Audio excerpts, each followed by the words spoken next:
Ganga versus मंगा। गर्भवती बहू, सौतेली सास का हिंसा। एक दिन गंगा अपने किसी रिश्तेदार से मिलने के लिए उनके गांव जा रही थी। वो देखती है कि रास्ते में एक जगह लोग भीड़ बनाकर खड़े हुए थे। ये देखकर मन में सोचती है, ये क्या, यहाँ इतनी सारी भीड़ क्यों है? पता नहीं क्या हुआ होगा। इस तरह वो मन में सोचती है। वहाँ एक औरत जो पेट से थी, चक्कर खाने की वजह से गिरी हुई थी। ये देखकर गंगा दौड़ते हुए उस औरत के पास जाकर अपने बोतल में से थोड़ा पानी पिलाती है। वहाँ खड़े खड़े तमाशा देख रहे लोगों से गंगा बोलती है, ये सब क्या है? तुम लोग मनुष्य हो या जानवर? बेचारी एक गर्भवती औरत रास्ते में पड़ी हुई थी और तुम लोग पिक्चर देख रहे थे। शर्म नहीं आती तुम लोगों को? इस तरह वो वहाँ पे खड़े सब लोगों को डांटती है। तब वहाँ खड़ा हुआ एक आदमी बोलता है, देखिए, मदद तो हम भी करना चाहते थे, लेकिन अगर इसकी सौतेली सास को पता चल गया तो वो हम सबको बहुत परेशान करती। इस तरह वो आदमी बोलता है।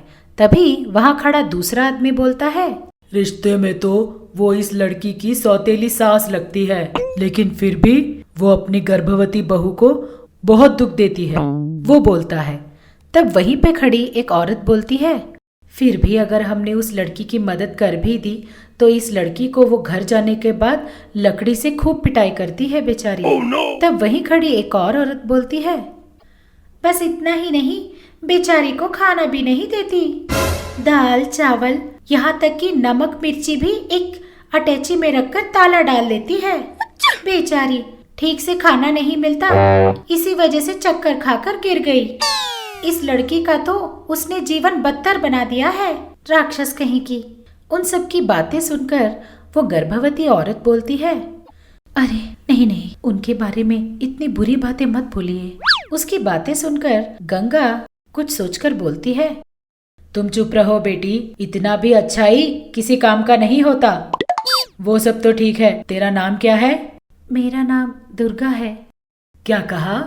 नाम है दुर्गा और भूदेवी की तरह धीरज धर के रखी हो? ऐसा कैसे चलेगा बेटा? हाँ, वैसे भी ये गलती तेरी नहीं। अगर शरीर में ताकत ही नहीं होगी तो तुम भी भला क्या कर पाओगी? ठीक है, तुम यही रुको, मैं तेरे लिए कुछ लेकर आती हूँ। ऐसा बोलकर उस लड़की के लिए जूस लाने जाती है। जब तक गंगा जूस लेकर वापस आती है, दुर्गा वहाँ नहीं होती। ये देखकर गंगा वहीं खड़े लोगों से पूछती है, जरा सुनिए, ये लड़की अभी अभी यही थी, कहाँ गई?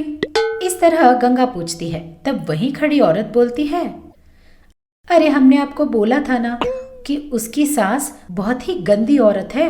घर आने में इतनी देर क्यों हो गई बोलते हुए बेचारी पेट से है, फिर भी उसे मारते हुए अपने घर लेकर गई है। इस तरह वो औरत बोलती है। ये सुनकर गंगा का मन पिघल जाता है। वो मन में सोचती है, अरे रे बेचारी, कम से कम जूस भी नहीं पी पाई। ऐसा नहीं, उसकी सास को मुझे कुछ न कुछ करके सबक सिखाना ही पड़ेगा। ऐसा सोचकर वो सीधे दुर्गा के घर के लिए चली जाती है।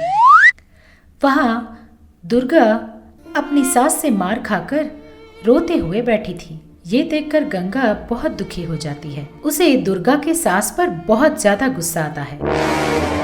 वो तुरंत दुर्गा के पास जाकर उसे जूस पिलाते हुए बोलती है, अरे रे बेचारी, तुम पेट से हो, फिर भी उसने तुम्हें किस हाथ से मारा?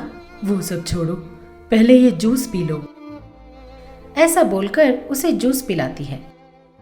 तब दुर्गा बोलती है, अरे रे, मुझे नहीं चाहिए, प्लीज आप यहाँ से चली जाइए। अगर मेरी सास को पता चल गया कि आप मेरी मदद कर रही हैं, तब वो बहुत ज्यादा और गुस्सा हो जाएगी। मेरी बात मानिए और यहाँ से चली जाइए। इस तरह वो रोते रोते बोलने लगी। तब गंगा बोलती है, अरे इतना भी क्या डर रही हो लड़की? पहले तुम मुझे जी जी करके बुलाना बंद कर दो। तुम अच्छे से मुझे माँ जी करके पुकारो। मैं तुम्हारे लिए माँ समान हूँ, समझ गई? अब तुम चुपचाप इस जूस को पी जाओ। तेरी सास का क्या करना है वो मैं देख लूंगी। इस तरह गंगा बोलती है। तब दुर्गा बोलती है, अरे रे नहीं माँ जी नहीं, वो बेकार में आपका अपमान कर बैठेगी। मेरी सास बहुत बुरी है, बहुत बुरी। इस तरह वो डरते हुए बोलती है। तब गंगा हंसते हुए कहती है, तेरी सास ने चंद्रमुखी को देखा होगा, चंद्रकला को भी देखा होगा, लेकिन उसने मंगा की सास गंगा को कभी नहीं देखा। बताती हूँ, अभी उसको सबक सिखाऊंगी ना। लेकिन तुम बिना कुछ कहे इस जूस को पी जाओ, समझ गई बेटी?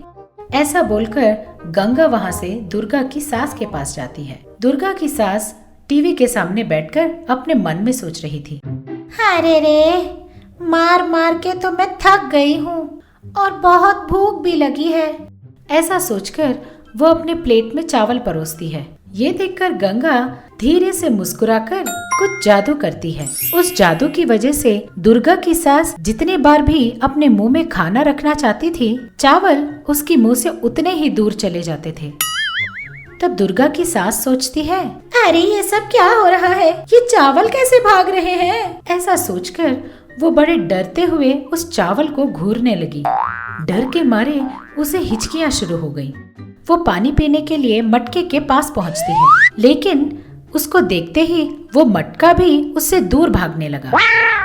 इससे वो और भी ज्यादा डरने लगी। किसी भी तरह पानी पीने के लिए वो उस घड़े के पीछे भागने लगी। इस तरह उसके पीछे दौड़ते दौड़ते वो उस मोहल्ले के अंत तक पहुंच जाती है। वहां पहुंचते ही वो घड़ा अचानक से ऊपर उड़कर फिर से धड़ाम से नीचे गिरकर टूट जाता है। इसकी वजह से उस घड़े में रखा पूरा पानी जमीन में चला जाता है। इधर दुर्गा की सास भागते भागते थक चुकी थी, लेकिन उसकी हिचकियां बंद नहीं हुई। पीने के लिए पानी भी नहीं। वो वहां से गुजर रहे हर आदमी से पानी मांगने लगी। ओ भाई, बड़ी प्यास लगी है, मुझे थोड़ा पानी पिला दो भाई। इस तरह वो सबसे पूछती रहती है, लेकिन उन सबको इस औरत के बारे में पूरी बात पता थी। इस वजह से सब लोग वहां से भागने लगते हैं। कोई भी उसकी मदद करने के लिए नहीं जाता। इस तरह वो सबसे पानी मांग मांग कर थक गई और रोने लगी। तब दुर्गा अपनी सास को पानी पिलाती है।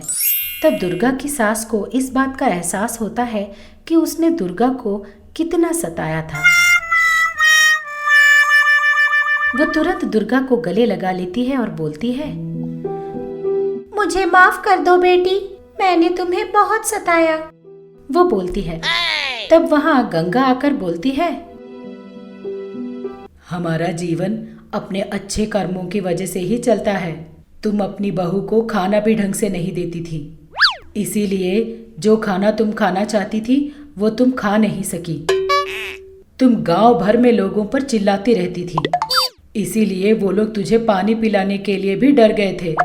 इसीलिए बड़े बुजुर्गों ने कहा है कि जैसी करनी वैसी भरनी। मैंने ये सब तुम्हें सबक सिखाने के लिए ही किया है। कम से कम अब तो तुम्हारी समझ में आया ना, वरना पिक्चर फिर से दिखाऊं। इस तरह गंगा बोलती है। ये बात सुनकर दुर्गा की सास दुखी मन से बोलती है, नहीं नहीं, अब मुझे सारी बात समझ में आ गई। फिर कभी भी मैं अपनी बहू को नहीं सताऊंगी, गांव वालों से भी अच्छे से पेश आऊंगी। इस तरह बोलती है। उस दिन से दुर्गा की सास दुर्गा को बड़े ही प्यार से देखभाल करती है और गांव वालों से भी बहुत अच्छी तरह पेश आने लगी।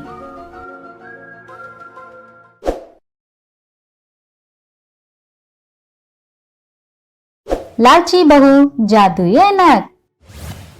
हर दिन के जैसे ही गंगा बहू सुबह सुबह उठकर नहा धोकर अपने मायके से लाए हुए ऐनक के सामने बैठ के, हाय रे, आज तो मैं बहुत खूबसूरत दिख रही हूँ, मेरी सुंदरता का तो लाजवाब है। ये देख के सास मंगा वे बातों से चिढ़कर ऐसे कहने लगी, हाँ हाँ, ऐसे खूबसूरत बहू मिलने के तो बहुत पुण्य कार्य करना पड़ेगा। सजती हुई गंगा अपनी सास की बातों को ध्यान नहीं दिया। उनकी बातों को ध्यान नहीं देते हुए बहू को देखकर मंगा आग बबोला होके अपने आप में ऐसे कहने लगी, हर वक्त उसी ऐनक को चिपकली जैसे चिपक के बैठ जाती है। इधर आके सास का हाथ बटाने का ध्यान ही नहीं है इस लड़की को। सुबह से शाम तक वही सजना और धजना। भगवान करे ये ऐनक टूट जाए। गंगा के सामने वाला ऐनक फाट करके टूट गया। इतने दिनों से अपनी सुंदरता को देख लेते हुए खुश होने वाली गंगा ऐनक टूट जाने से बहुत दुखी हो गई। अपने मायके से लाई हुई बहुत कीमती ऐनक था। पता नहीं इसको किसकी नजर लग गई। कहकर रोने लगी। उसे देख के खुश होते हुए मंगा गंगा के पास आके, अब चुप हो जा बहू, तेरी सुंदरता को देख के ऐनक संभल नहीं पाया। वो ऐनक इतने दिन टिक सका, यही बड़ी बात है। कहकर वहां से चली गई। उस दिन से गंगा खाना नहीं खा रही थी, सो नहीं पा रही थी। उसका पूरा ध्यान टूटे हुए ऐनक पर ही था। बेचारी बहू को दुखी देख के सास मंगा गंगा को समझाने जाती है। अब क्या भी करे बहू, संभल जाओ, मेरी बात मानो और जो मेरे पास एक ऐनक है उसे मैं लाके दूंगी। जब तक तुम नया ऐनक नहीं लेती उसे इस्तेमाल कर लेना। कहकर अपना ऐनक लाके बहू को देते हुए, ये लो, ये एक जादुई ऐनक है, मैंने मेरे मैके से लाई थी। इसमें तुम जितना खूबसूरत चाहो उतनी सुंदर दिख सकती हो। इसकी खासियत ये है कि जो भी चेहरा तुम मन में सोच के इस ऐनक में देखोगी उसके जैसे तुम बदल जाओगी। जरा होशियार रहना। अगर तुम इस ऐनक में इसमें देखते वक्त किसी कुत्ता या बंदर को याद करोगी तो देख लेना किसी सर्कस या जू वाले आके तुम्हें लेके चले जाएंगे। कहकर चली गई। क्या ये पुराना ऐनक जादुई है? अगर ये सच में जादुई है तो मेरी सास क्यों ऐसे रह गई? कहते हुए ऐनक में देखा। मैं भी अगर कटरीना कैफ जैसे दिखना चाहती हूँ तो क्या दिख जाऊंगी? कहते ही गंगा कटरीना कैफ की तरह बदल गई। ये देख के गंगा आश्चर्य हो गई। वैसे ऐनक में देखते हुए गंगा को एक उपाय सुलझा। गंगा अपने आप में, ये ऐनक सच में जादुई है। अब इतने दिन से मुझे तंग करने वाली मेरी सास को एक सबक सिखाऊंगी। उसके अगले दिन मंगा का पति बाहर जाते ही गंगा ऐनक में देख के, मैं अपने ससुर जी के जैसे बदल जाना चाहती हूँ, कहा। कहते ही गंगा अपने ससुर के जैसे बदल गई। ससुर रवि के जैसे बदल जाने के बाद गंगा अपने सास को बुलाने लगी। मंगा, ओ मंगा, कहाँ मर गई? कितने बार बुलाना पड़ेगा? ये सुन के मंगा दौड़ के चली आई। क्या है, ऐसे बंदर के चेहरे लेकर मुझे क्यों घूर रही हो? जाओ जाओ, जाकर जो मैंने तुझे पैसे दिए थे वो लेके आओ। बेचारी मंगा सर झुका के जाकर पैसे ले आकर दे दिए। उस पैसे लेकर गंगा बाहर चली गई। सास को उल्लू बनाने से, उस पे चिल्लाने से, साथ में ही बहुत सारे पैसे हाथ लगने से गंगा खुशी से पागल हो गई।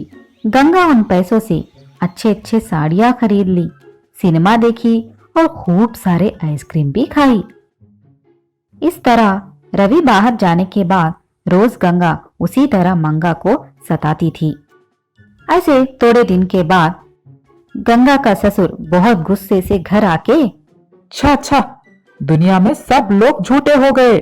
पैसे लेते वक्त अच्छी तरह लेते हैं और जब मैं जाके पैसे वापस पूछता हूँ तो लौटाने का नाटक करते हैं। क्या मैं उन्हें पागल लगता हूँ? कहकर आग बबोला हुआ। उसकी पत्नी मंगा को बुला के, ओ मंगा, जो मैंने तुझे पैसे दिए थे वो जरा लाके देना। कहकर पूछा। ये बातें सुन के मंगा, जो गांव वाले बोल रहे हैं शायद वो सच है। तुम्हारा दिमाग ठीक तो है ना? वो पैसे मैंने उसी दिन दे दिए। मैंने कब पैसे लिए थे? हे भगवान, उसी दिन जब तुम चिल्लाते हुए घर आके मुझसे पैसे ले गए थे।